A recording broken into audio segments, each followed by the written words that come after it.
पता है हमारे साथ में वो क्या करते हैं कि जिनकी चिंता में तू जलता, जिनकी चिंता में तू जलता, जल में वही बहाते हैं जिन पर रक्त बहाए जल संग, जिनके लिए हमने अपना खून भी पसीने की तरह बहाया,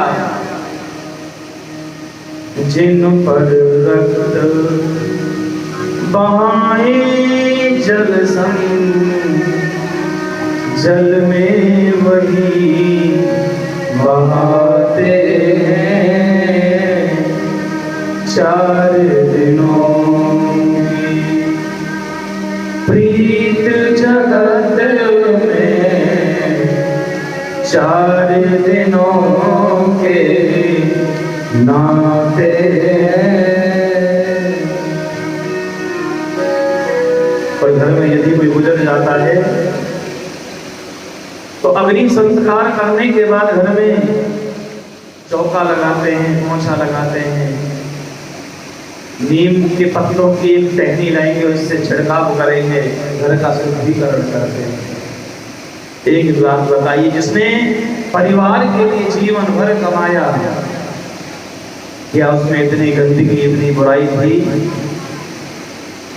जो उसके जानने के बाद घर का शुद्धिकरण करते हैं? और दूसरी बात कि गंदगी तो हमारे इस जीवित शरीर में है, मरने के बाद जो अग्नि में चला गया, अग्नि तो उसे पवित्र कर देती है, तो उसमें गंदगी कहाँ होती है?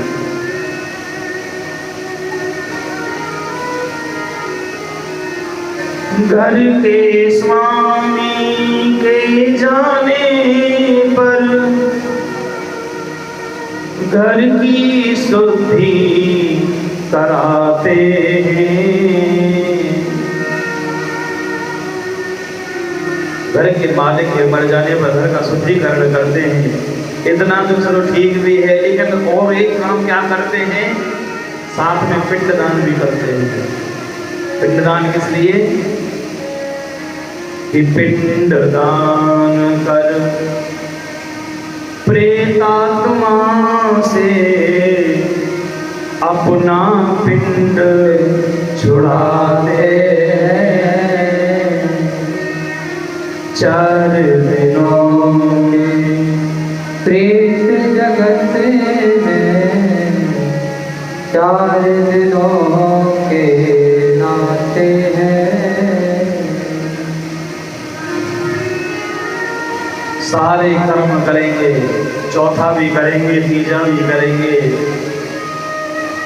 पर एक सतनान होता है वो भी करेंगे, गरुड़ भी बचवाएंगे, 12वीं या 13वीं भी करेंगे, लेकिन एक कोई भी ऐसा कर्म अपने घर में नहीं कराएंगे, कोई भी ऐसा पूजा पाठ नहीं कराएंगे कि जिससे जो गुजरा हुआ व्यक्ति है वो दोबारा फिर से किसी ना किसी रूप में हमारे घर में आ सके। ऐसा कोई भी कर्म नहीं कराते कि चौथे से 40वें दिन तक हर एक रस्म निभाते हैं, लेकिन मेरे तक के लौटाने का जोखिम नहीं उठाते हैं।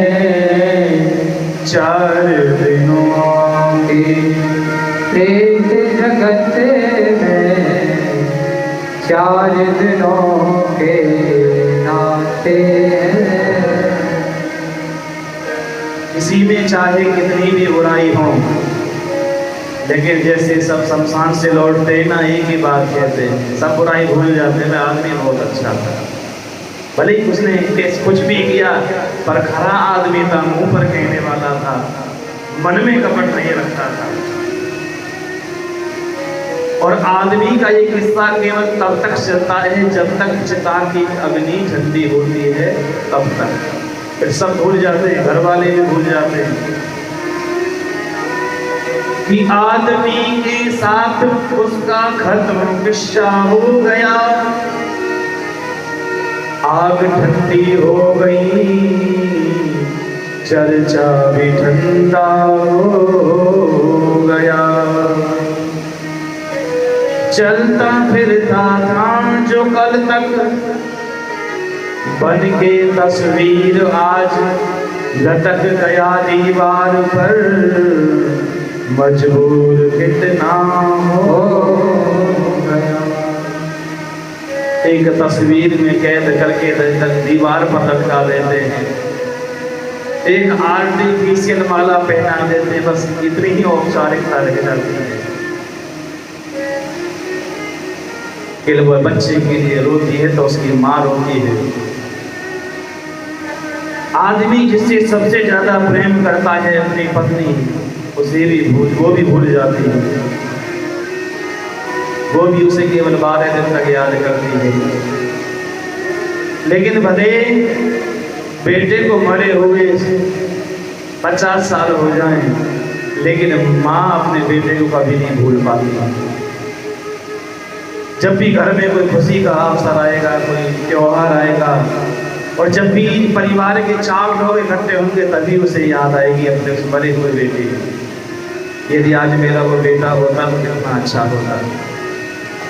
इस खुशी में और 4 चांद लग जाते। तभी कहते हैं जिसे तो अपना समझे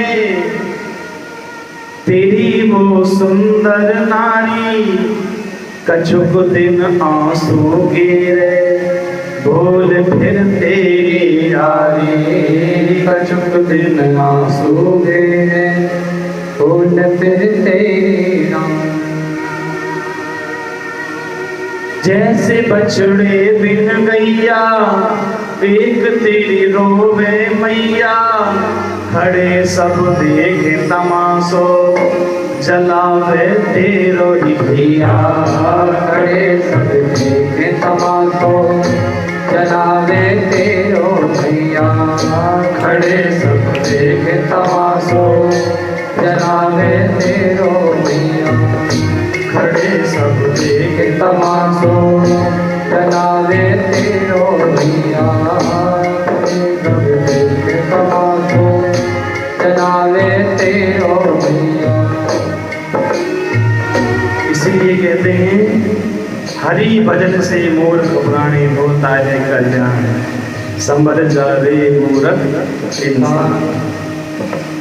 भगवान के भजन से ही तेरा कल्याण होगा। भगवान की महिमा बड़ी प्यारी है। इसलिए यदि जीवन अच्छा जीना है, आपको एक बात बताऊं, यदि हमारे जीवन की डोर भगवान के हाथ में रहेगी तो हमारा जीवन अच्छा बीतेगा। जैसे यदि नाव चलाने वाला मल्लाह कुशल है तो कितने भी आंधी तूफान आए, नौका को सही ढंग से किनारे पर लगा देगा। यदि नाविक अच्छा नहीं है तो स्वयं भी डूबेगा और दूसरों को भी ले डूबेगा। यदि हमारे जीवन की डोर भी भगवान के हाथ में रहेगी तो प्रभु हमारी इस जीवन नैया को बड़े प्रेम से आगे बढ़ाते रहेंगे, हमें जीवन में कोई कठिनाई नहीं आएगी। इसलिए आइए हम भी सभी मिलकर के अपने जीवन की नैया भगवान के हाथ में सौंपते हैं। जीवन है तेरे हवाले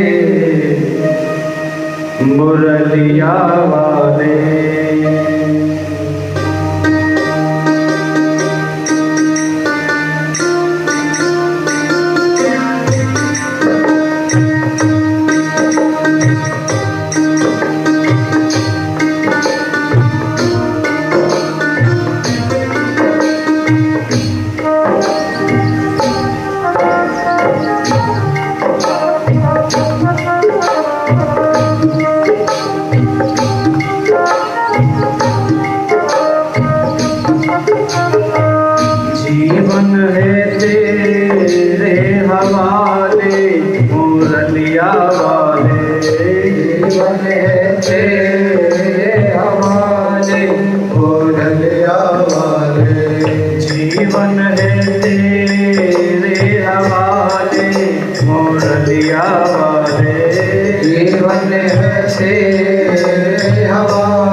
मोरनिया वाले, बारे मोरनिया वाले, बाके मोरनिया वाले, जाए मोरनिया वाले, बाके मोरनिया वाले। जीवन है तेरे हवाले मोरनिया वाले, जीवन है तेरे हवाले मोरनिया वाले।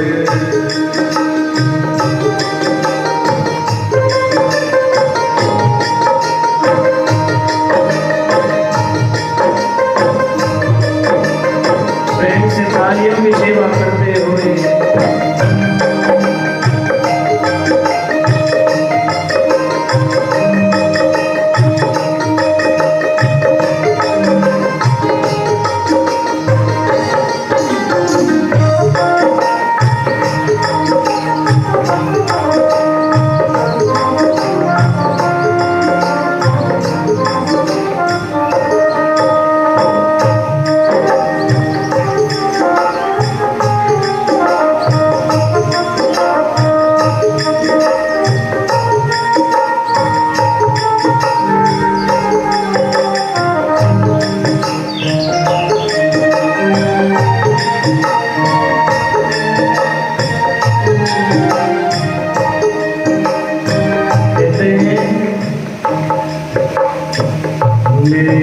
मुरलिया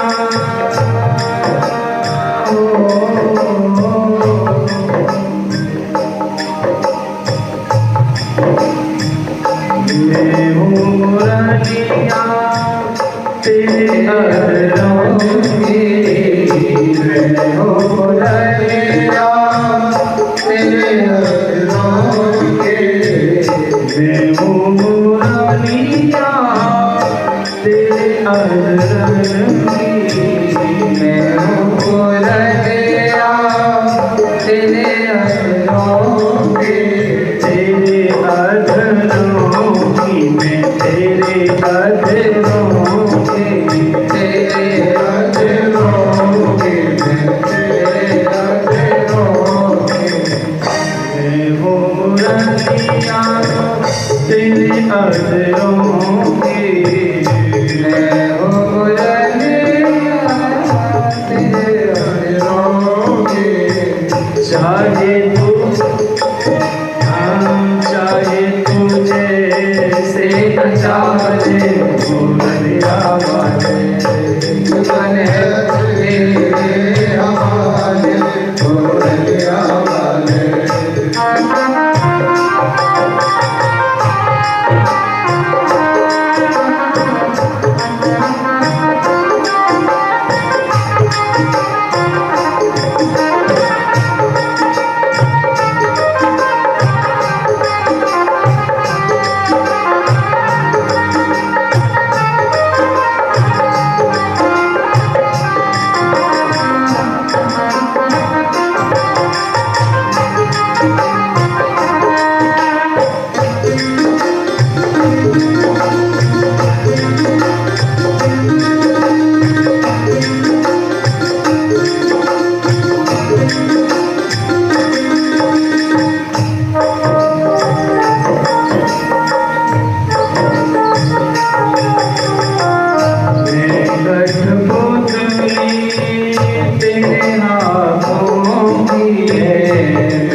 चाहे तुझे से बचाने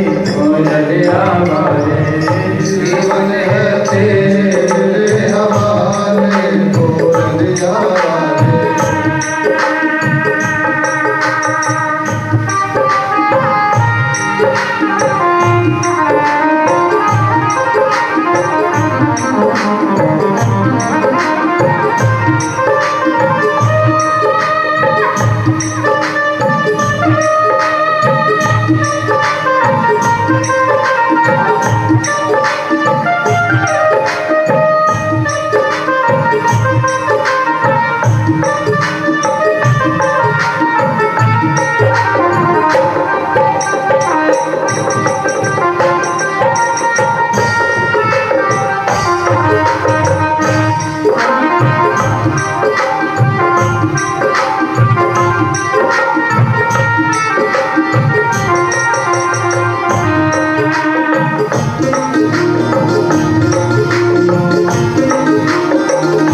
हुए बेगाने, तेरे अबीने हुए बेगाने, अब तू ही अपना ले मोरलिया वाले जीवन है तेरे हवाले, मोरलिया वाले बाके मोरलिया वाले, प्यारे मोरलिया वाले, बाके मोरलिया वाले, प्यारे मोरलिया वाले, जीवन है तेरे हवाले, मोरलिया वाले जीवन है तेरे हवाले, मोरलिया वाले, मोरलिया वाले,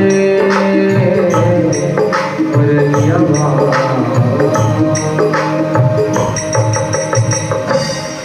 अरे गोविंद भगवान के जय जय श्री राम। बोलिए वृंदावन बिहारी लाल की। आपने आज भोजन किया है नहीं किया ये बताइए। किस किसने भोजन किया हाथ खड़े करो। तो मैया जरा जोर से जयकारा बोला करो। बोलिए वृंदावन बिहारी लाल की जय हो। आज तो ऐसा लगा कि हैदराबाद में कथा हो रही है। दोनों हाथ उठाकर प्रेम से बोलेंगे राधे राधे राधे राधे राधे राधे राधे। बोलिए वृंदावन बिहारी लाल की जय। कल की कथा में आपने श्रवण किया गोवर्धन लीला की कथा। आज शरद पूर्णिमा का दिन आया है और शरद पूर्णिमा के दिन आज भगवान के मन में गोपियों से मिलने की उत्कंठा जगी है। आज स्वयं भगवान गोपियों से मिलना चाहते हैं, इसलिए मेरे गोविंद ने आज यमुना जी के पावन पुलिन पर वेणु का निनाद किया है, वेणु बजाई है कि भगवान अपितारात्रे सरदोद्वल्लमल्लिका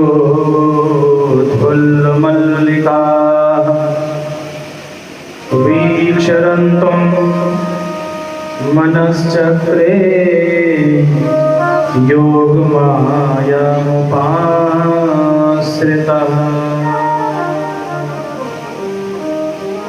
भगवान अपितारात्रि, तारात्रि का मतलब होता उस रात्रि में भगवान के भी मन में गोपियों से मिलने की इच्छा जाती है।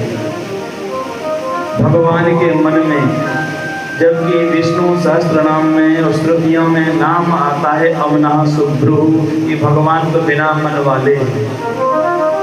जब भगवान का मन है ही नहीं तो उनके मन में ये विचार कैसे आया कि मुझे गोपियों से मिलना है। पर ध्यान देना, आप रात दिन भगवान को याद करो, रात दिन माला जपो, रात दिन भगवान की कथा सुनो, इसे कहते हैं भक्ति। और जब भगवान स्वयं भक्त का चिंतन करें, भक्त को याद करें, ये भक्ति की पराकाष्ठा। मतलब समझो कि आपकी भक्ति सफल। आज भगवान गोपियों की भक्ति को सफल करना चाहते हैं। आज इसलिए भगवान ने मुरली बजाई और ऐसी मुरली बजाई है कि आज गोपियों के मन में भी भगवान से मिलने की उत्कंठा होने लगे। जैसे मुरली को सुना है कि निशम्य गीतं तदनंगवर्धनम् ब्रजस्त्रिया कृष्ण गृहीतमानसाः। आज ब्रज गोपियां भी भगवान की ओर झुकने लगी हैं, उनसे मिलने के लिए आकर्षित होने लगी हैं। जैसे भगवान ने गोपियों से मिलने के लिए मुरली बजाई, सारी गोपियां अपने अपने घर में काम कर रही थी, लेकिन जैसे गोविंद की मुरली सुनी विवल हो गई, रोने लगी, तड़पने लगी। भगवान से मिलने के लिए एक गोपी अपने घर में काम कर रही थी और काम करते करते जैसे मुरली की आवाज सुनी, देहे गेहे भूल गई कि मैं घर में हूं, कहाँ हूं, अपने शरीर का भी आवाज नहीं रहा। भगवान ने 2 बार मुरली बजाई है, एक वेणु गीत में बजाई। जब वेणु गीत में भगवान ने मुरली बजाई तो सारे ब्रजवासियों ने मुरली की आवाज सुनी। इति वेणुरवं राजन सर्वभूत मनोहरम, वो मुरली सबने सुनी। पर आज जब भगवान मुरली बजा रहे हैं तो केवल गोपियों ने सुनी है। और एक बात और बता दें, रास की कथा से पहले चीरहरण की कथा है। भगवान गोपियों का चीरहरण करते हैं, उनके वस्त्र चुराते हैं। अब बहुत से लोग मन में ये विचार करते रहे भगवान ने तो कपड़ा चुराए, बड़ो गलत करे। हाँ, यही सोचते हैं कि भगवान के मन में भाव गलत था, तभी तो वस्त्र चुराए। पर प्यारे, चीरहरण लीला क्या है? ये है आवरण भंग लीला। आवरण भंग लीला, चीरहरण लीला का मतलब है, ध्यान से समझना, ये जो रास की कथा है वो जीवात्मा और परमात्मा के मिलन की कथा है। और जीवात्मा और परमात्मा के बीच में एक पर्दा है, किसका? माया का। और जब तक माया का चीरहरण नहीं होगा तब तक भगवान से मिलन असंभव है। जब नई नई शादी होती है ना, तो पति पत्नी के बीच में एक लाज का घूंघट रहता है। दोनों एक दूसरे का प्रिया प्रीतम दर्शन तब करेंगे जब लाज का घूंघट हट जाएगा। इसलिए संत महात्मा गाते हैं कि घूंघट के पट खोल तो एक पिया मिलेंगे। जब तक घूंघट नहीं उठेगा तब तक पिया का दर्शन नहीं होगा। इसलिए जब तक जीव और ब्रह्म के बीच में से माया का पर्दा नहीं हटेगा तब तक भगवान से मिलन भी असंभव है।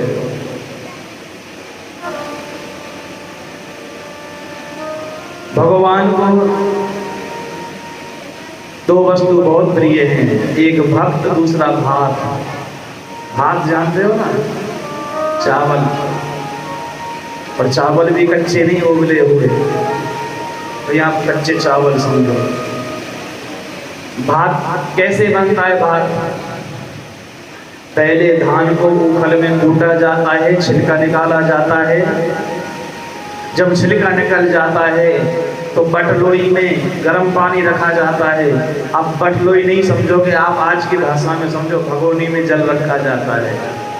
हाँ, फिर उसमें गैस जलाओ, चूल्हे का जमाना गया। हाँ, कौन धुआं करेगा? गैस जलाओ, वो भी लाइटर से, पानी में चावल डालो, पहले जल गर्म होगा, फिर चावल गर्म होंगे, और धीरे धीरे जो कठोर चावल थे शुरू में, वो सिद्ध होने के बाद भी इतने मुलायम हो जाएंगे कि हाथ से दबाओगे तो दब जाएंगे। ऐसे ही भक्त भी पहले प्रारंभ में बड़ा कठोर रहता है। हाँ, भगवान में विश्वास नहीं करता है। जब धीरे धीरे उसमें ठोकर लगती है तब उसे आभास होता है, और फिर भगवान के विरह में भगवान से मिलने के लिए खूब तड़पता है। इतना रोएगा, तड़पेगा कि रोते रोते उसमें भी दृढ़ता आ जाती है, कोमलता आ जाती है, नम्रता आ जाती है। और जब उसमें नम्रता आ जाएगी भात की तरह, तब वो भगवान के पास में जाने के योग्य बनता है। आज भगवान ने जैसे वेणु का निनाद किया, सारी गोपियों ने भगवान की मुरली की आवाज सुनी। एक गोपी गाय को चारा डाल रही थी, और जैसी मुरली की आवाज सुनी तो हाथ में टोकरी लेकर के दौड़ने लगी भगवान से मिलने के लिए कि मेरे गोविंद मुझे बुला रहे हैं, मेरी कन्हैया मुझे पुकार रहे हैं। एक गोपी अपने घर में हलवा बना रही थी। हलवा, हलवा समझते हो? हलवा बना रही थी और हलवा बना रही थी तो हलवा बनाते बनाते कानों में मुरली की आवाज पड़ी, तो हलवा को चूल्हे पर छोड़ के करछली हाथ में लेकर दौड़ पड़ी गोविंद से मिलने के लिए। एक गोपी अपने घर में अलंकार पहन रही थी, आभूषण पहन रही थी, और आभूषण पहनते पहनते जैसी गोविंद की मुरली सुनी दौड़ पड़ी भगवान से मिलने के लिए। आधे आभूषण पहने हैं और आधे ऐसे हाथ में लटक रहे हैं। एक गोपी अपने घर में वस्त्र धारण कर रही थी, वस्त्र पहन रही थी, कपड़े पहन रही थी, और जैसे मुरली की आवाज सुनी दौड़ पड़ी भगवान से मिलने के लिए। एक गोपी अपने घर में लीपा पोती कर रही थी। लीपा पोती जानते हो? किससे कहते हैं लीपा पोती? ना। लिम्पन्त्या प्रमजन्तोन्या अंजन्त्या काश्चलोचने व्यस्तवस्त्राभरणा काश्चित् कृष्णान्तिकं ययुः। लिम्पन्त्या प्रमजन्तोन्या, लीपा पोती का मतलब होता है पेंटिंग, पेंटिंग। हाँ, आज की भाषा में बोले तो मेकअप कर रही थी। आधा लेपन किया है, इतने में मुरली की आवाज सुनी तो दौड़ पड़ी गोविंद से मिलने के लिए। एक गोपी अपने घर के कार्य में व्यस्त है, जैसे मुरली की आवाज सुनी तो भगवान से मिलने के लिए जैसे दौड़ी तो उसकी सासू बड़े तेज स्वभाव की थी। उसने रोक लिया, कहाँ जा रही हो? इधर ठहरो, काम करना है। उसकी सासू ने हाथ पकड़ा, कमरे में बंद कर दिया, बाहर से ताला लगा दिया। उस गोपी ने उसी कमरे में अपने उस शरीर को छोड़ दिया और एक नया शरीर धारण करके सबसे आगे पंक्ति में दौड़ रही है गोविंद से मिलने के लिए। और गोपी ऐसे दौड़ रही है जैसे गंगा जी गौमुख से निकलकर समुद्र से मिलने के लिए दौड़ती हैं। आज उसी भांति गोपियां भगवान से मिलने के लिए दौड़ रही है। और ये गोपी है कौन? ये वही गोपी है राम अवतार के ऋषि मुनि। जब सीताराम जी साथ में जा रहे थे तो संतों ने सोचा यदि हम भी भगवान की भार्या होते तो इसी भांति भगवान की सेवा करते। भगवान ने विचार किया कि तुम्हारा ये संकल्प हम अगले जन्म में अवश्य पूर्ण करेंगे। ये वही राम अवतार के ऋषि मुनि हैं जो कृष्ण अवतार में गोपी बन करके आए हैं। ये वेद की ऋचाएं हैं जो गोपी बन करके आए हैं। और गोपी का मतलब होता है गोभी निरंतरम कृष्ण रस पिबती इति गोपी, जो निरंतर अपनी इंद्रियों से कृष्ण रस का पान करती है वो गोपी। इस गोपी में सब आ जाते हैं। 16 वर्ष से लेकर के 90 वर्ष तक के सब आ गए।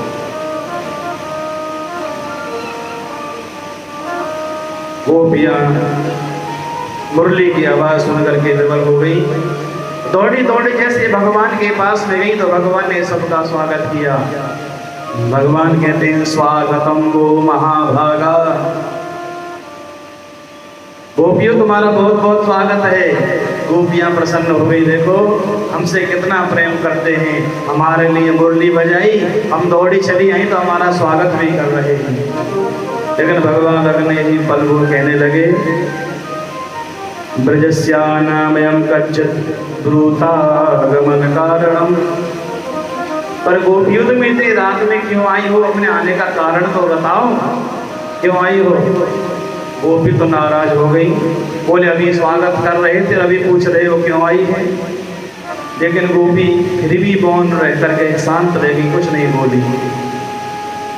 भगवान अपने आप ही कहने लगा अच्छा अच्छा मैं समझ गया, दृष्टम वनम कुस्मितम राकेश कररंजितम, शायद आप रात्रि में इस वन को देखने के लिए आई है, वन की शोभा कैसी है, क्योंकि शरद पूर्णिमा है ना आज। गोपियां मन ही मन सोचने लगी और क्या, हमें दिन में समय थोड़े मिलता जो रात को वन की शोभा देखेंगे। भगवान अगले बोले बोले अच्छा अच्छा मैं समझ गया, आप चंद्रमा की चांदनी देखने आई हो, क्योंकि आज पूर्णिमा है ना, और शरद पूर्णिमा में चंद्रमा अपनी 16 कलाओं से विकसित हैं। गोपियाँ फिर मन ही मन कहने लगी और क्या, इस वन में ही चंद्रमा दिखाई देता, हमारे घर पे थोड़ी दिखाई देता है चंद्रमा। भगवान अगले ही पल बोले देखो देवियों, मैं समझ गया आप यहाँ क्यों आई हो, शायद आप मेरा दर्शन करने के लिए आई होंगी, पर आप इतनी रात में क्यों दर्शन करने आई हो, मैं दिन में वही तो रहता हूँ। गोपियाँ फिर भी शांत रही। भगवान फिर अगले पल को कहने लगे गोपियों देखो, दुस्सीलो दुर्भगो वृद्धो जडो रोग्य धनो विवाह। गोपियों इस प्रकार रात में आपको अपने बच्चों और पतियों को छोड़ करके नहीं आना चाहिए था। ये पतिव्रता स्त्री का लक्षण नहीं है। पति चाहे कैसा भी हो, कोढ़ी हो, लंगड़ा हो, लूला हो, निर्धन हो या अमीर हो, पत्नी का कर्तव्य बनता है कि उसकी सेवा करे। और यदि आप ये सोच रहे हो कि भाई मेरे लीला सुनने के लिए आए हो, श्रवणार्थ रचना ध्यानान्मयी भावो न कीर्तनात्, तो अब तो तुमने मेरा दर्शन भी कर लिया, मेरी बातें भी सुन लिया, वापस लौट जाओ। मैं तुमसे कहता हूँ चली जाओ।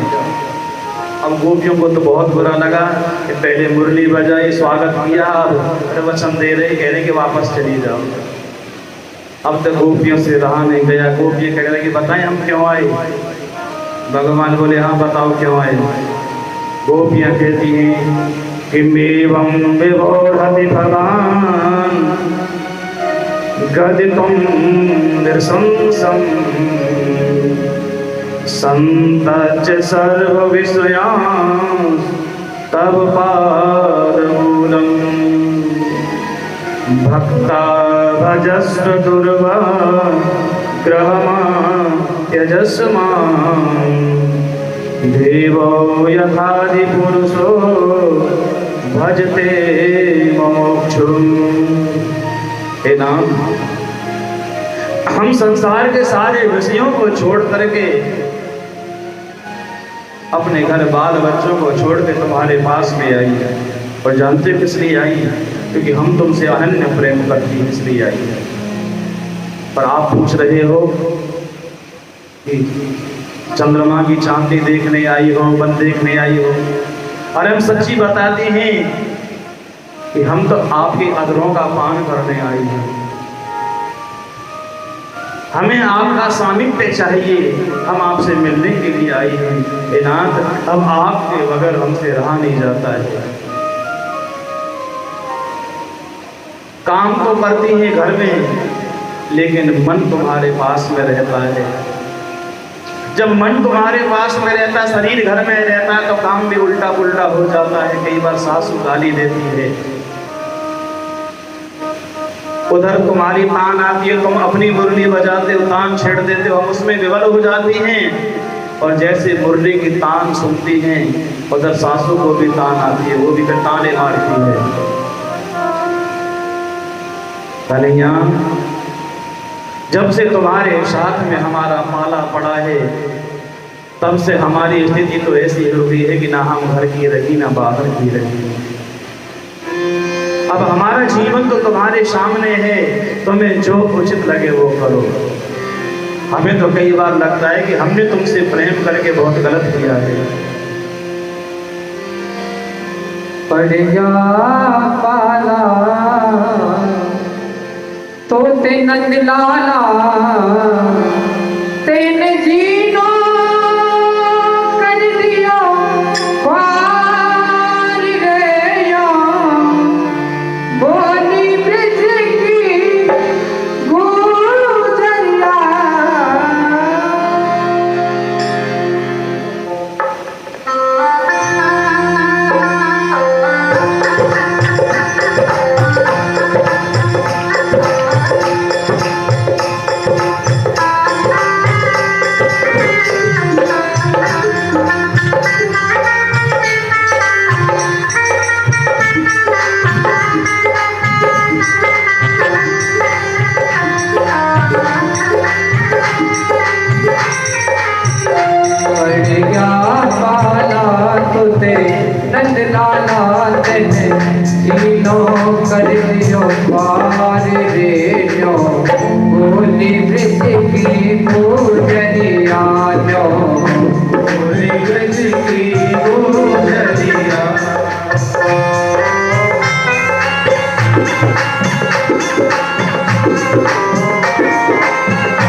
मोहन ऐसी है गई पागल अरे हाँ ऐसी है गई पागल मत करो भारती जय जयकार तुम्हें करती है मनोहार रख दो प्यारी कांवरिया बड़का पाला तुम्हें नंद लाला तेने जीनो कर दियो पार रे बोली वृद्धि की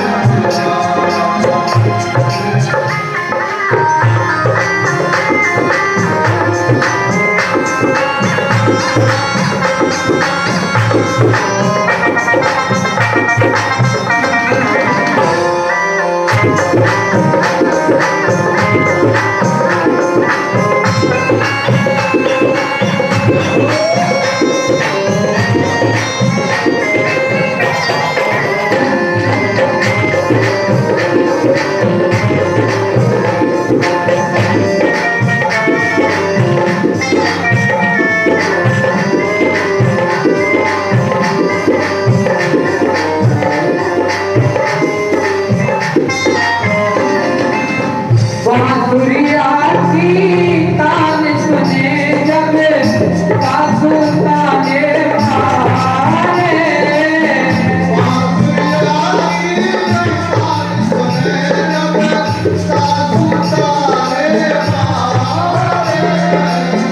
बांसुरिया की तान सुने जब सासू ताने मारे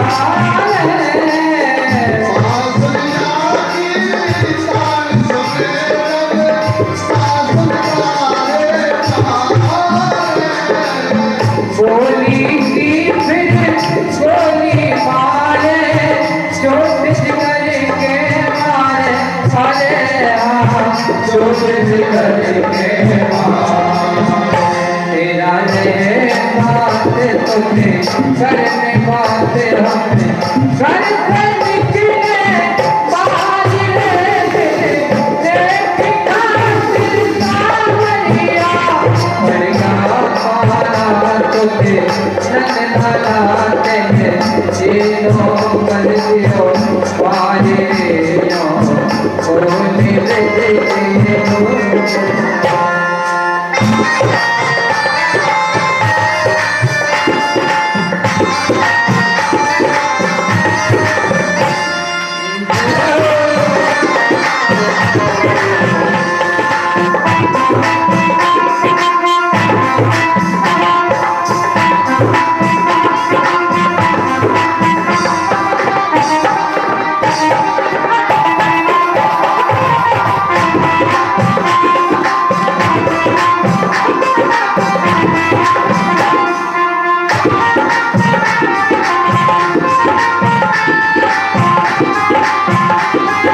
लाज शर्म खुद में की छोड़ी जग की प्रीत भुलाई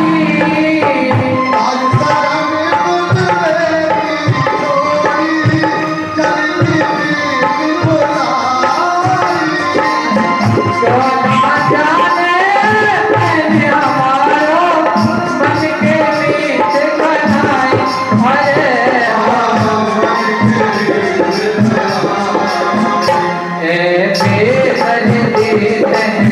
हद कर दी हो हद कर दी हमें आ गए तेरे द्वार रे मधुर बजाना बांसुरिया पड़ेगा पाला तुम्हें नंदलाला तेने जीनो कर हो पार रे बोली के गुजरिया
बंधन है रंजन तेरा होता है दीदार रे आज मेरे मन बतिया पड़ेगा पाना तुझे नजला तेरे तीनों कर दियो पार रे तूने देखे तो जरिया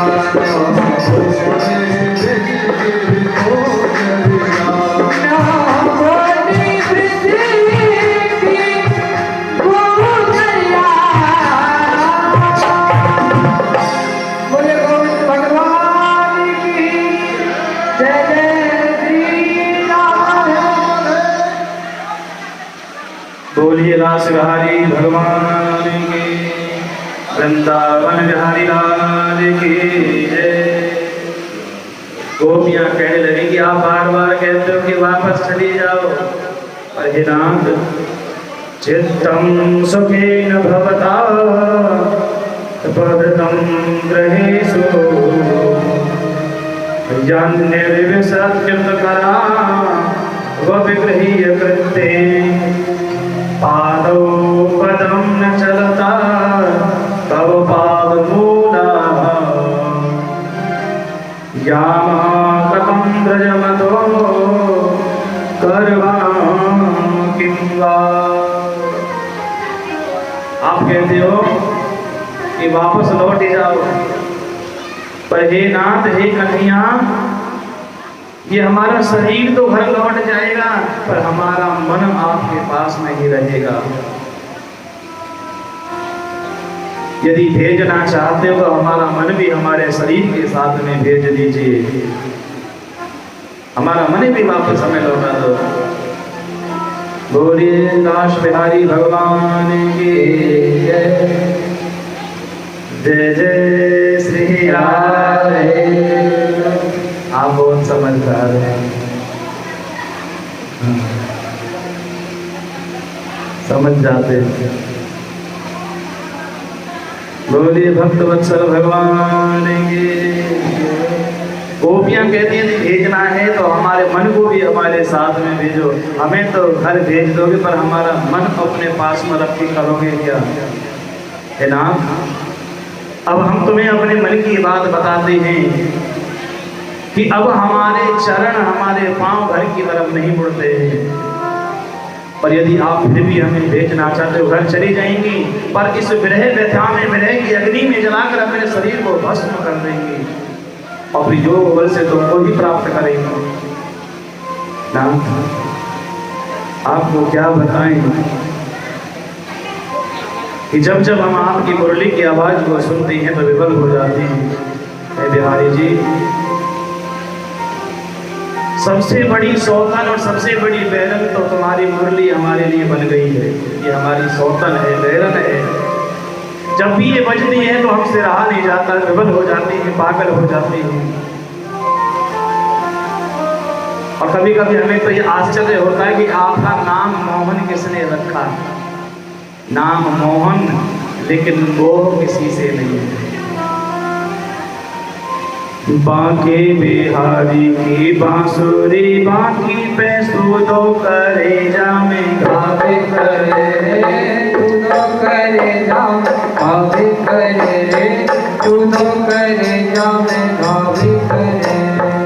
मोहन नाम ते भोए लगाओ तो औरन ते अलगाव करे।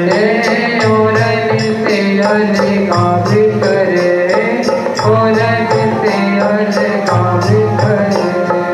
केले गली घर घाट पे ढेरे,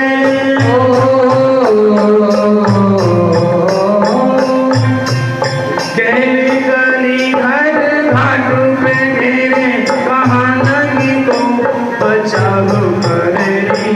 जादू पड़ी रस भेदी छड़ी, मन पे तत्काल प्रभाव करे। मन पे तत्काल प्रभाव करे, मन पे तत्काल प्रभाव करे। मोहन नाम तो मोहन जानत, दासी बनाए के दे दे को दासी। दासी बनाए के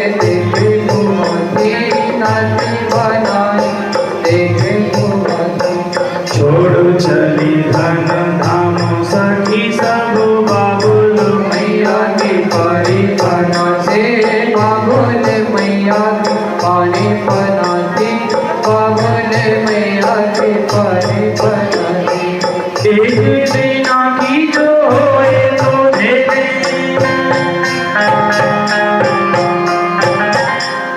एक बिना की जो होए तो झेले, सतावत बांसुरी भरे नासी। सोने की होती तो आदत होती, वही गल फांसी के बांसे के बांसे भाई गल फांसी, बांसे की बांसे भाई गल फांसी, बांसे की बांसे। तानन तानन बाज रही और तानन तानन देते सुनाए। तानन तानन देते सुनाए, तानन तानन देते सुनाए। कानन मानत पीर न जानत, आकर कान करे अधमाए। आकर ताने करे अजमाए, आकर ताने करे अजमाए। हरियर धरा में तूफान करे, हरियर धरा में तूफान करे, अभिमान करे देखो बांस के जाई। प्राण सब के धरे अधरान, हरि जब ते अधरान धराई। हरि जावे ते अधराना धराई, हरि जावे ते अधराना धराई। और कन्हैया तुम काले क्यों हो बताएं, माखन चुराया तो चोर बन गए, और जब हमसे दिल लगाया तो बदनाम हो गए। सोर भयो नवनीत केले, और प्रीत केले बदनाम भयो रे। सिद्धि केले बदनाम भयो रे, सिद्धि केले बदनाम भयो रे। राधिका रानी के दूधिया रंग ते रंग मिलायो तो श्याम भयो रे। रंगे मिलायो तो श्याम भयो रे, रंगे मिलायो तो श्याम भयो रे। कामो काला निधि कृष्ण की कांति के, कामो काला निधि कृष्ण की कांति के कारण, कामो अकामो भयो रे। प्रथमा गर्भनु बारी बोले ब्रज, खंड सखी ब्रज धाम भयो रे।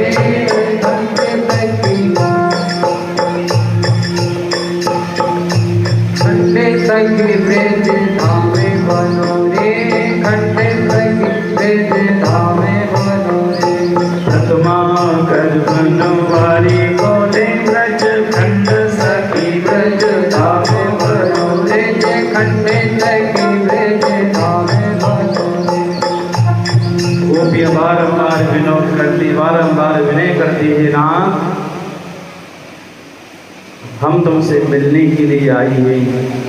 भगवान कहने लगे गोपियों सच बताऊं, मैं भी तुमसे मिलना चाहता था, पर मैं ये देखना चाहता था कि तुम्हारे मन में मेरे लिए प्रेम कितना है, तुम कितना मुझे चाहती हो। भगवान गोपियों के साथ रास रचने के लिए तैयार होते हैं। काम आया है, भगवान को विचलित करने के लिए कामदेव आया, पर फिर भी प्रभु अपने स्वभाव से विचलित नहीं हुए, और कामारी शिव ने अपने 5 बाण चलाए, स्तंभन उद्दीपन इत्यादि, लेकिन भगवान फिर भी अपने स्वरूप पर टिके रहे। गोपियां कहती हैं प्रभु हमें आप अपना अधरामृत पान कराइए, हम अपने अधरों का पान करना चाहते हैं। अधरामृत क्या है कि धरती इति धरा, और धरायामृतम इति धरामृतम। जो धरती पर पैदा होता है वो धरामृत, लेकिन धरामृतम न भवति इति अधरामृतम। जो धरती पर प्राप्त ना हो वो अधरामृत। गोपियों के साथ में भगवान जैसे ही रास रचते हैं तो गोपियों को आज ये अभिमान हो गया कि भगवान हमसे ज्यादा स्नेह करते हैं। और इस रास में योग माया का आश्रय भगवान ने लिया था। और ये योग माया क्या है? योगाय संयोगा या माया, वो है किशोरी श्री राधा रानी। राधा जी के बगैर तो रास असंभव है। शास्त्र में लिखा है कि अति परिचर्याद अवज्ञा। जब कोई वस्तु या कोई आदमी हमसे दूर रहता है तो हमारी नजरों में उसका महत्व बहुत अधिक रहता है। पर जब वो कोई वस्तु, कोई व्यक्ति जब हमारे ज्यादा निकट में आ जाता है तो उसका धीरे धीरे मान घटने लगता है। हमारी नजरों में उसका महत्व, उसका मूल्य कम हो जाता है। गोपियां जब तक भगवान से नहीं मिली थी तब तक रातें तड़प रही थी उनसे मिलने के लिए। पर आज जब उनसे मिलन हो गया तो उन्हीं की दृष्टि में भगवान की अवज्ञा होने लगी। तो मेरे ठाकुर जी उसी क्षण समस्त गोपियों को तड़पता हुआ छोड़कर किशोरी श्री राधा रानी के साथ अंतर्हित हो गए। जब भगवान गोपियों को छोड़ करके चले गए तो गोपियां विरह में रोने लगी, हे नाथ कहाँ गए, कब आओगे? गोपियां भगवान को ढूंढने लगी। भगवान तो किशोरी राधा रानी को लेकर के चले गए। किशोरी जी को भी आज जीवन में पहली बार अभिमान हुआ है। राधा जी ने सोचा कि भगवान मुझसे ज्यादा प्रेम करते हैं, इसलिए तो मेरे लिए सारी गोपियों को छोड़ दिया, मुझे साथ में लेकर के आए हैं। तो भगवान ने सोचा आज किशोरी को भी मान हो गया है। किशोरी जी कहती है कन्हैया मैं तो चलते चलते थक गई हूँ, तो मैं ऐसा करो मुझे अपनी पीठ पे बैठा लो, अपनी कमर पर बैठा लो। और भगवान जैसे ही कमर पर बैठाने के लिए झुके और राधा जी जैसे बैठने के लिए तैयार हुई तो भगवान अंतर ध्यान हो गए। किशोरी को भी तड़पता हुआ छोड़ दिया। किशोरी जी भी रोने लगी। और जब रोती रोती गोपियां भी किशोरी जी के पास में आ गई, उन्होंने कहा कन्हैया कहाँ गए? तो मुझे भी छोड़ करके चले गए, पता नहीं कहाँ गए हैं। अब तो सारी की सारी गोपियां विवल होकर के रोती हैं, हे नाथ हम आपके बगैर जीवित नहीं रहेंगे। और ध्यान देना भागवत में कहीं भी राधा जी का नाम नहीं है।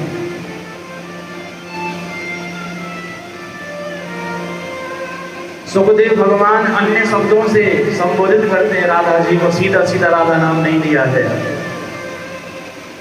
और जानते हो किस लिए नहीं लिया? क्योंकि किशोरी श्री राधा रानी सुखदेव भगवान की गुरु हैं। और जब वो उनका नाम लेते हैं ना, केवल रा कहते हैं, रा धा कहने की तो जरूरत भी नहीं पड़ती है। रा कहने से ही 6 महीने की समाधि लग जाती है। और वो जानते हैं यदि मैं राधा बोल रहा तो मैं तो चला जाऊंगा समाधि में और ये 7 दिन का मेहमान परीक्षित अजबर में लटक जाएगा। इसलिए अन्य शब्दों से राधा जी को संबोधित कर रहे हैं। और संत लोग ऐसा बताते हैं जो भगवान के रसिक हैं, भगवान के जो भक्त हैं, वो राधा तत्व को भागवत में ढूंढ ही लेते हैं। वो कैसे ढूंढते हैं उदाहरण से समझो। जब आप नया मकान बनाते हो तो गृह प्रवेश के समय पर सबको बुलाते हो। जब हवन कराओगे सब रिश्तेदारों को, अपने मित्रों को, अपनी सहेलियों को, और सबको पूरा घर दिखाओगे। ये हमारा रसोई घर, ये हमारा विश्राम घर,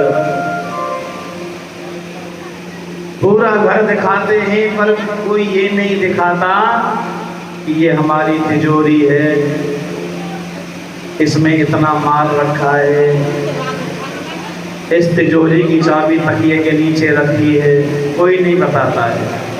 लेकिन घर के जितने भी सदस्य हैं सबको पता है कि तिजोरी में कितना माल है, चाबी बेड के पास में तकिए के नीचे रखी, सब जानते हैं। बाहर वालों को नहीं पता रहता है। उसी प्रकार जो भागवत के रसिक हैं, जो भगवान से जुड़े हुए राधा जी को ढूंढ लेते हैं, जो बाहर वाले हैं वो ढूंढते ही रह जाते हैं। बोले बोलिए राधे राधे।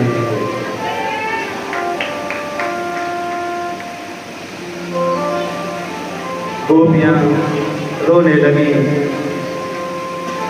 गोपियां आगे बढ़ी, तुलसी माता से पूछा कि तुलसी तुमने कन्हैया को देखा है? क्योंकि तुम्हारी बगैर तो वो भोग भी नहीं लगाते, कहाँ गए? एक हवा का झोंका आया, तुलसी का पौधा हिला।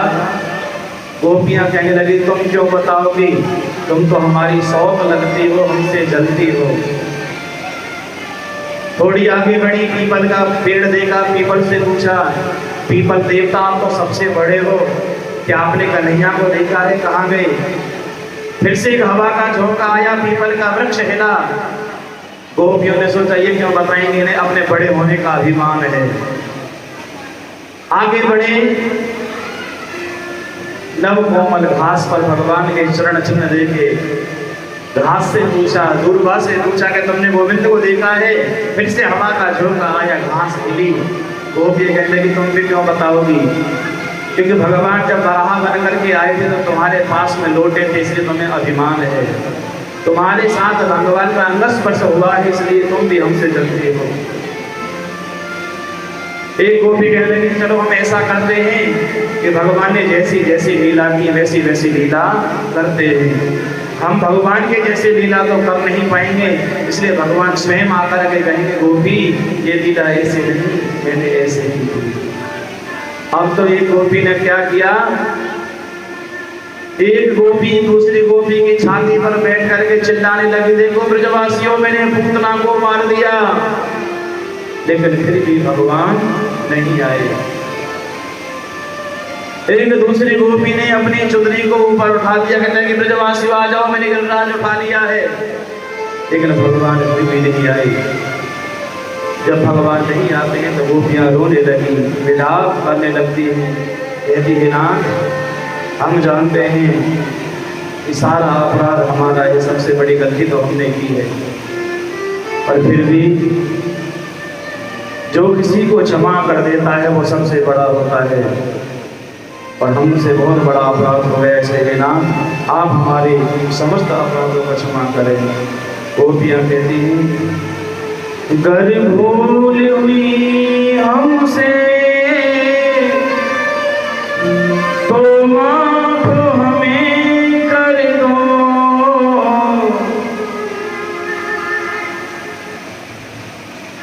यदि हमसे कुछ गलती हो गई है तो नाथ हमें माफ कर दीजिए।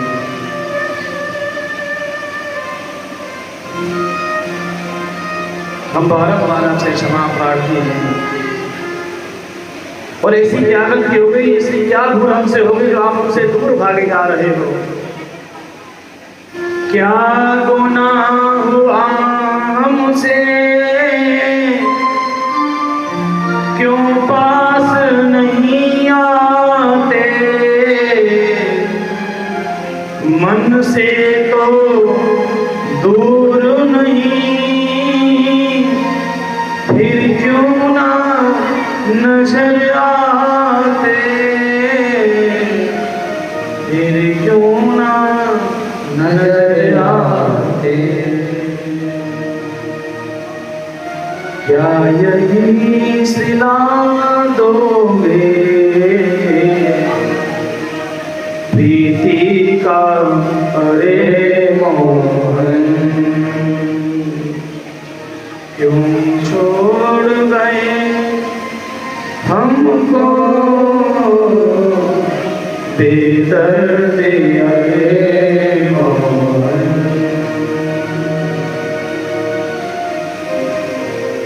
अब तो सारी गोपियां विवल हो गई, तड़पने लगी, और जहां से भगवान उन्हें छोड़ कर गए थे गोपियां पुनः उसी जगह पर वापस आ गई। और अब तो सारी गोपियों का रुदन एक गीत में बदल गया। उस गीत को कहते हैं भागवत में गोपी गीत। ये जो गोपी गीत है वो इस भागवत के प्राण हैं। और आइए गोपी गीत के कुछ श्लोक हम सभी मिलकर के गुनगुनाते हैं।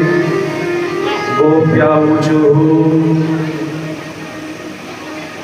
जयते तेधिकं जन्मना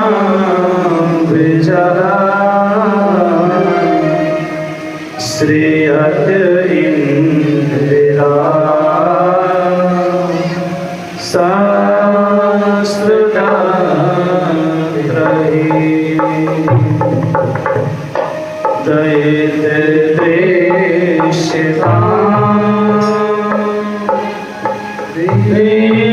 इक्षुता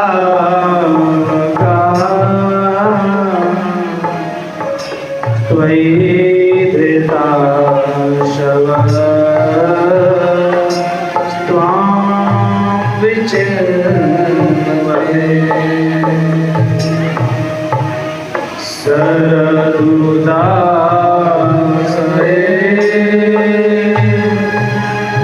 साधुजातसे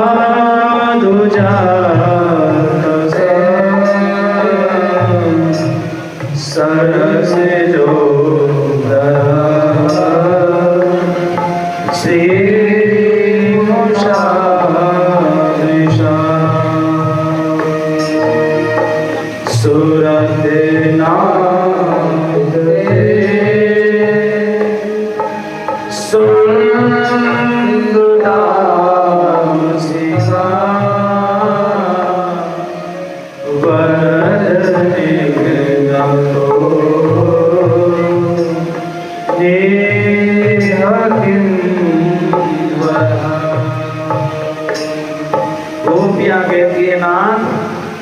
जब इसी प्रकार से हमें विरह अग्नि में जलाना था तो हमारे प्राण आपने बचाए क्यों? हम तो कब की मर गई होती। हमारे ब्रज में अनेक संकट आए पर बार बार आप हमारे क्यों प्राण बचाते रहे? विष जला प्या प्यार राक्षसा वर्ष मारुता वेद्युतानला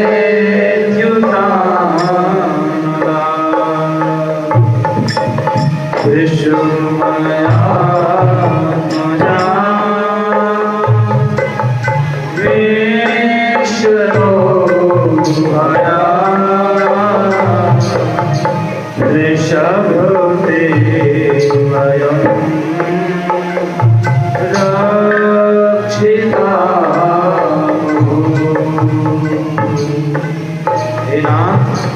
आप केवल नंद यशोदा के लाला नहीं हैं, आप नंद यशोदा के बेटा नहीं हैं, आप तो सारे ब्रज के बेटा हैं, सबके पुत्र हैं। न खलु गोपिका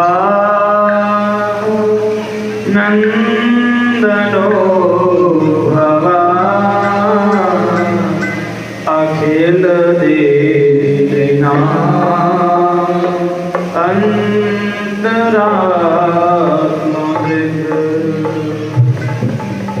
विघ्न साधितो विश्वगोचरे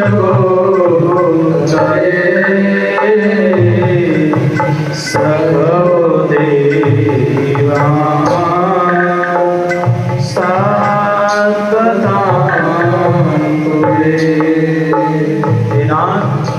जब जब हमारा मन विरह में चलता है, जब जब हमें तुम्हारी याद आती है तो तुम्हारी जो कथा है हमारे तड़पते हुए मन को शीतलता देती है। तब कथा व्रतम ताप्त जीवनम कभी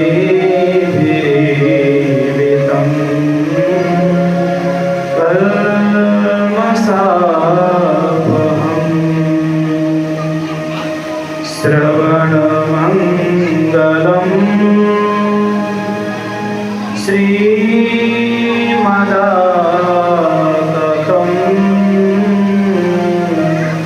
भुवि गृह्णन्ति ते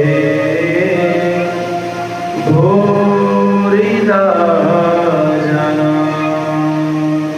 हे नाथ,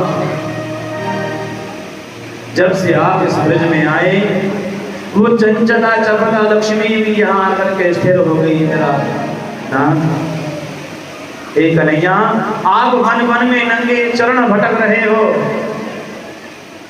यदि कोई कांटा कोई पत्थर आपके चरण में आपके पाँव में लगेगा, चुभेगा तो आपके पाँव में, पर दुख हमें होगा, कष्ट हमें होगा। इसलिए हे नाथ आप चले आओ और अपना चरण कमल हमारे वक्षस्थल पर रख दीजिए, जिससे हमारे हृदय की पीड़ा, हमारे मन की तपन मिट जाएगी। यत्ते सुजात चरणाम गुरुहं स्तनेषु भीतासने प्रियदधे महिकर्कशेषु तेनाटवीटमर्षिता व्यथते किंस्वे कूर्पादिर्भवदायुषाम्।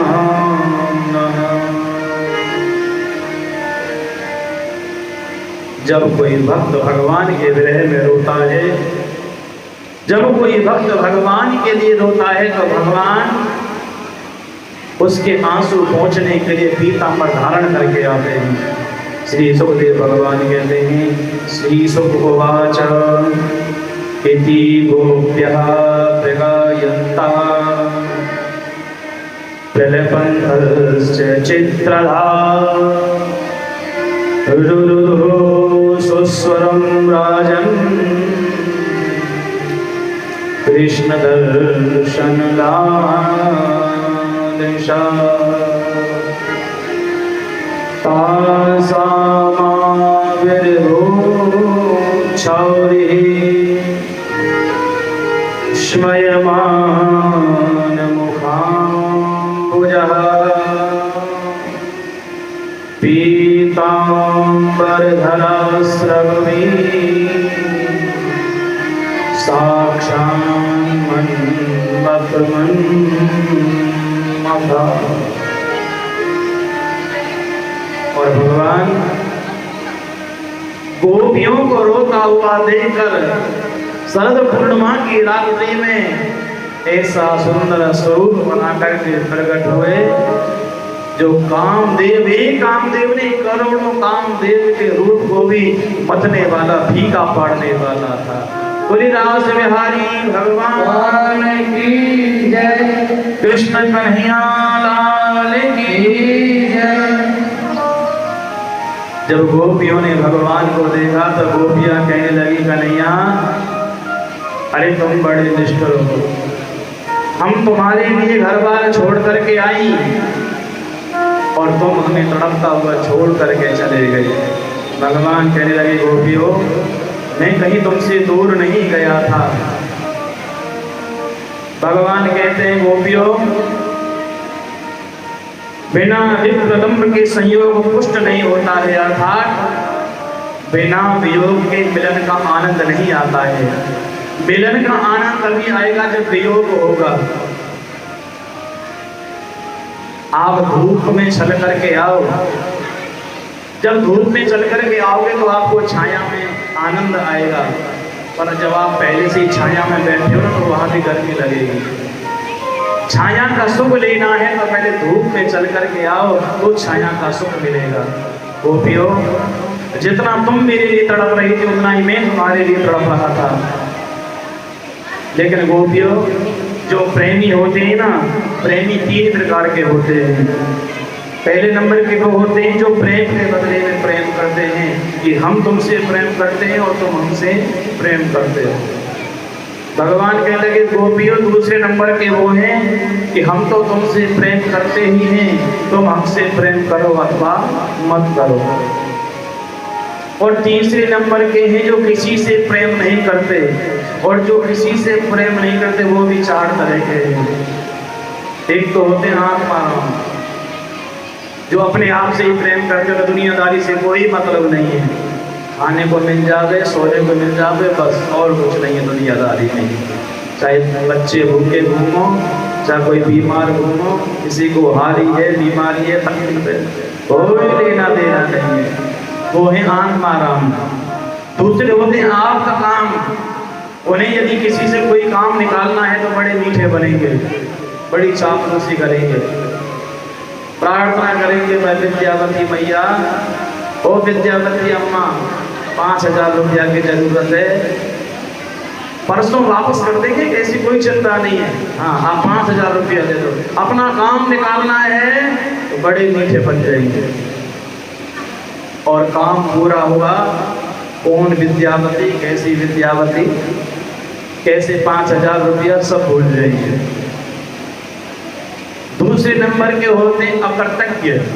अकृतज्ञ का मतलब होता है अम्मा ने मुझे 5,000 रुपये दिए, मेरी मदद की, वो पैसा भी भूल जाएंगे और जो एहसान है उसे भी भूल जाएंगे। और चौथे वो होते हैं गुरुद्रोही।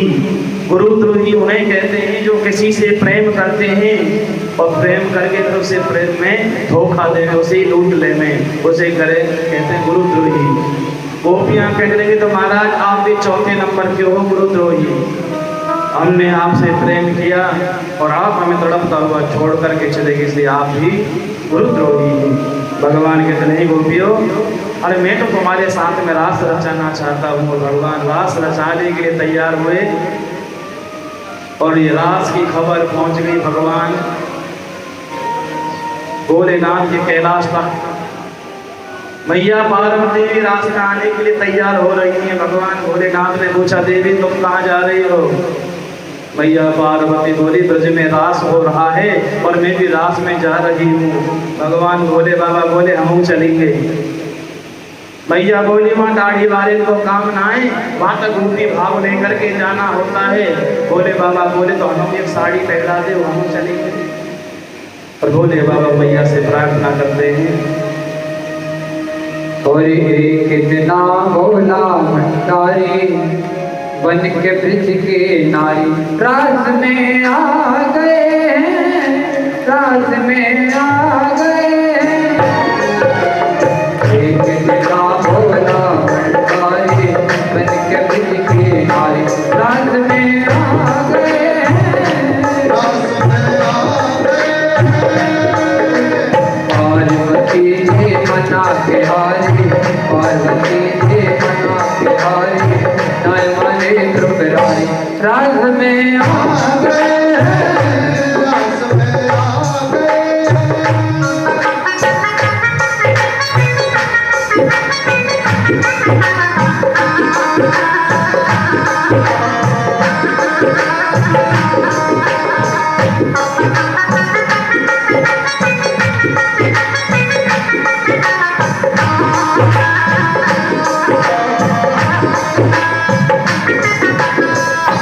पार्वती से बोले मैं भी चलूंगा तेरे संग में, तेरे संग में। पार्वती से बोले मैं भी चलूंगा तेरे संग में, तेरे संग में। राधा संगीता नाचे हुए मैं भी नचूंगा तेरे संग में, तेरे रात रचेगा ब्रज में भारी, हमें दिखाओ प्यारी वृंदावन आ गए हैं, रात में आ गए हैं। ओए ओए ओए ओए पार्वती जी बना के हारी, नर्मदे त्रिपुरारी रात में आ गए हैं, रात में आ गए।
करेंगे हल्दी करेंगे बिजली नारी हल्दी करेंगे बिजली नारी हमें दिखाओ प्यारी रात में आ गए हैं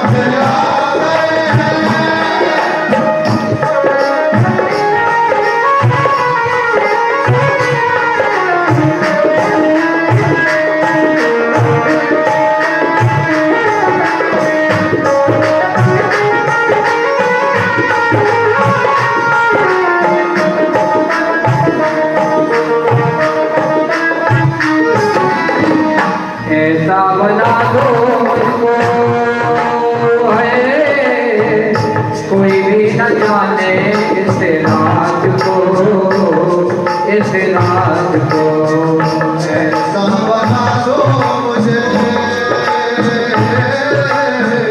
कोई न जाने इस रात को इस रात को मैं हूँ सहेली तेरी ऐसा बताना ब्रिजराज को ब्रिजराज को मैं हूँ सहेली तेरी ऐसा बना दो रात को रात को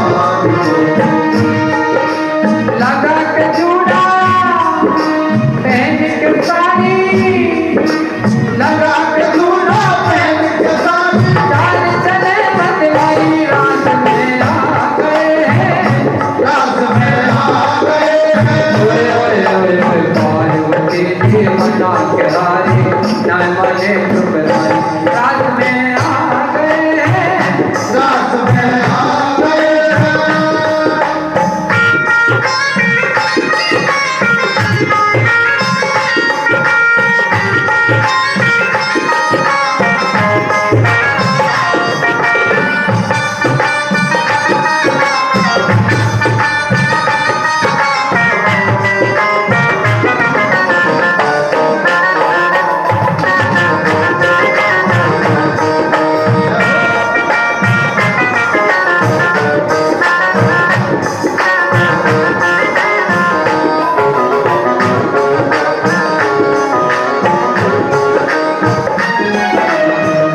तेरे दयालु तेरा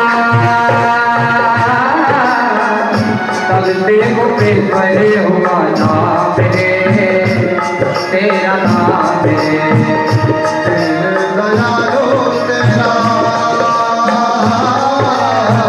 कब से को फिर स्वर हुआ नाम रे तेरा नाम रे ओ मेरे भोले स्वामी आए वृंदावन में बनना तेरा धाम रे तेरा धाम रे ओ मेरे भोले स्वामी वृंदावन में आता तेरा नाम रे तेरा नाम रे तारा चंद है ओ खुशहाली तारा चंद है ओ खुशहाली रखियो लाज हमारी वृंदावन आ गए हैं वृंदावन आ गए हैं ओए ओए ओए ओए एक सिना भोला भंडारी बन के ब्रज की रानी वृंदावन आ गए हैं रात में आ गए हैं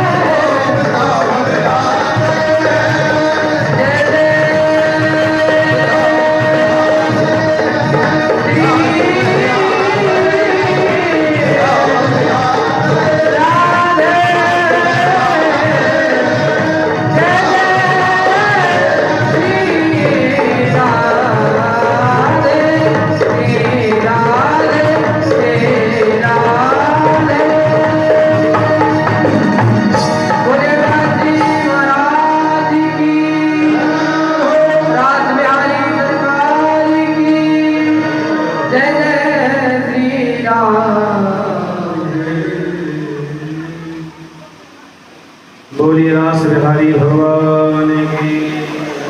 और रास बिहारी भगवान गोपियों के साथ में रास रचना प्रारंभ करते हैं। भगवान ने 3 मंडल बनाए।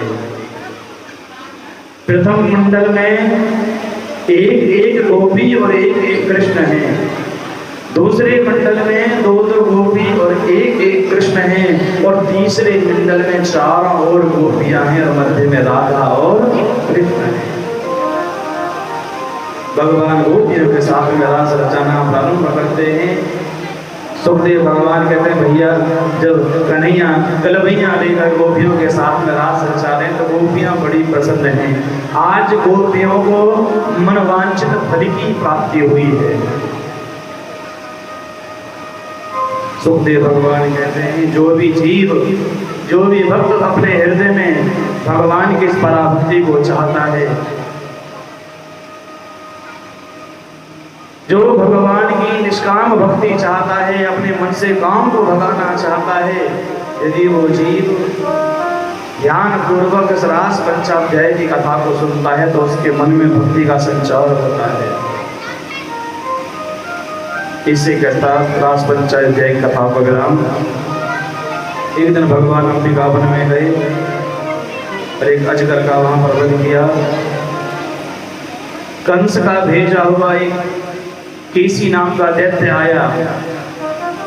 केसी ने कंस से कहा महाराज उस कृष्ण को केवल मैं ही मार सकता हूँ क्योंकि मुझ में और उसमें बहुत समानता है। वो है कृष्णचंद्र और मैं हूँ उसकी शॉर्ट फॉर्म केसी, इसलिए मुझे भेजो। अब तो केसी गया, भगवान ने उसका भी गोविंदाय नमो नमः कर दिया। बोलिए कृष्ण कन्हैया लाल की जय।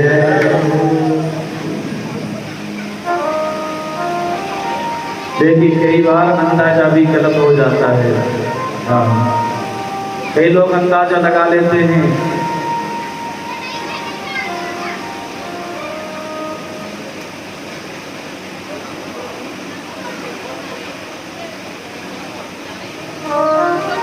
कई बार अंदाजा गलत हो जाता। 2 लोग आपस में बात कर रहे हैं और यदि तीसरे को देख करके हंस जाए तो तीसरे को लगता है शायद मेरे बारे में बात हो रही होगी इसलिए हंसे हैं, उसे शक हो जाता है। लेकिन अंदाजा बिना जाने लगाना गलत है। एक बार 2 मित्र थे, एक उनमें बहरा था, उसे कम सुनाई देता था, ऊंचा सुनाई देता था, जोर से बोलते थे तभी सुनता था। उस बहरे का जो दूसरा मित्र था एक दिन वो बीमार पड़ गया।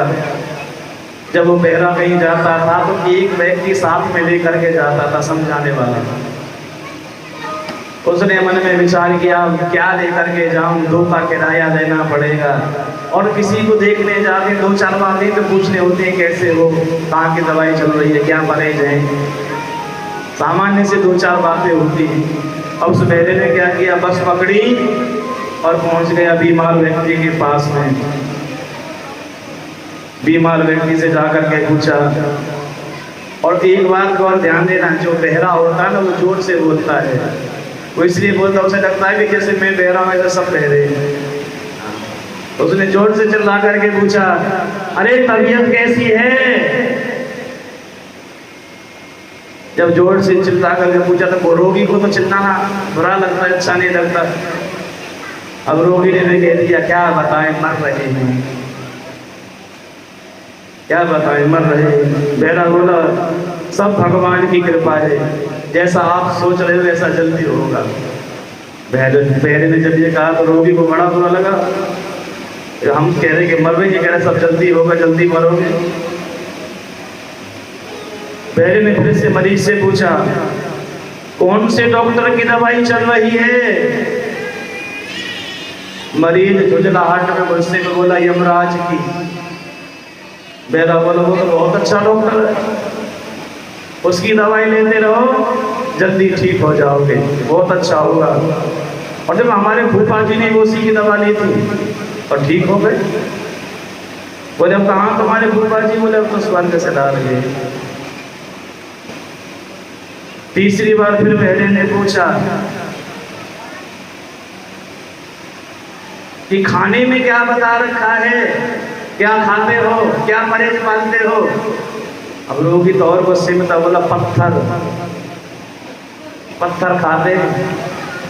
पहला बोला ये तो बहुत अच्छी खुराक है, हल्का भोजन, ऐसे ही खाते रहो ठीक हो जाओगे। इसलिए कभी किसी के विषय में अंदाजा मत लगाओ, अंदाजा गलत हो जाता है। हाँ, अंदाजा किसी के विषय में नहीं लगाना चाहिए। और देखिए बहुत से मन में विचार करते हैं कि भाई हमारा दिया हुआ कहीं व्यर्थ तो नहीं जाता है। ऐसा कहते हैं कि दान में दिया हुआ अनंत गुना होकर के वापस मिलता है।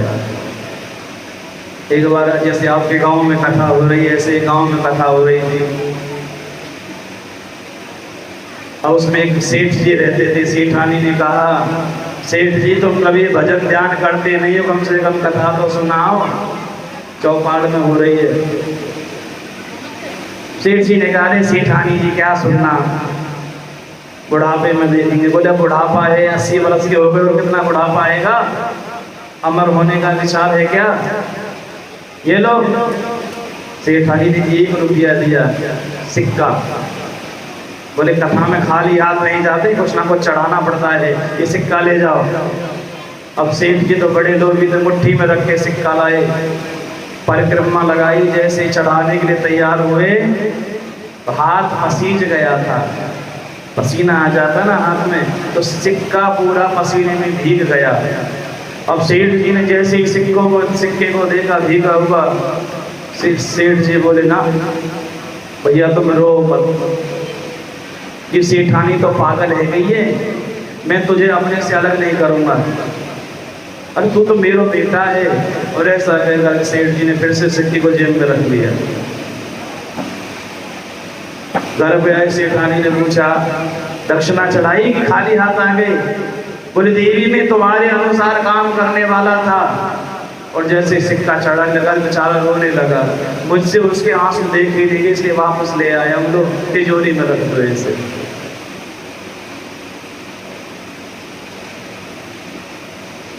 और एक आप सबसे निवेदन भी है मेरा,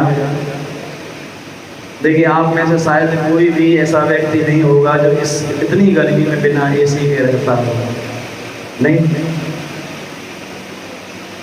सभी एसी में कूलर में रहते होंगे, वो बहुत ज़्यादा गर्मी भी है।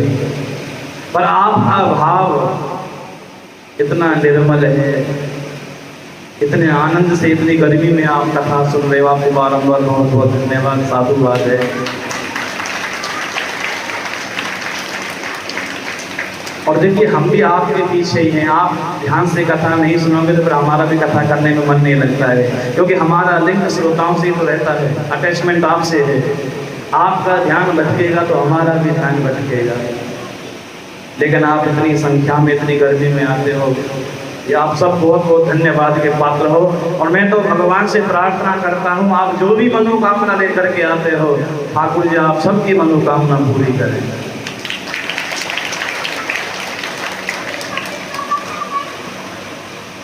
बोले रास बिहारी भगवान।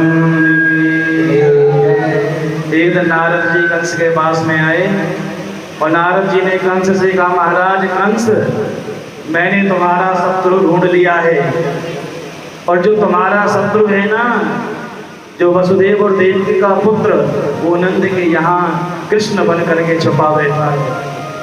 महाराज अब आगे तुम देखो तुम्हें क्या करना है। अब तो कंस ने सभा बुलाई, मन में विचार किया कि कृष्ण और बलराम को वृंदावन से कैसे बुलाया जाए, ब्रज से कैसे बुलाया जाए। तो निर्णय हुआ कि अक्रूर को ब्रज में कृष्ण और बलराम को लेने के लिए भेजो, और हम ये यहाँ पर एक यज्ञ का आयोजन करते हैं, धनुष यज्ञ का, और एक मेले का आयोजन रखेंगे, और मेले के बहाने दोनों भाइयों को यहाँ बुलाकर मरवा डालेंगे। अक्रूर जी को भेजा।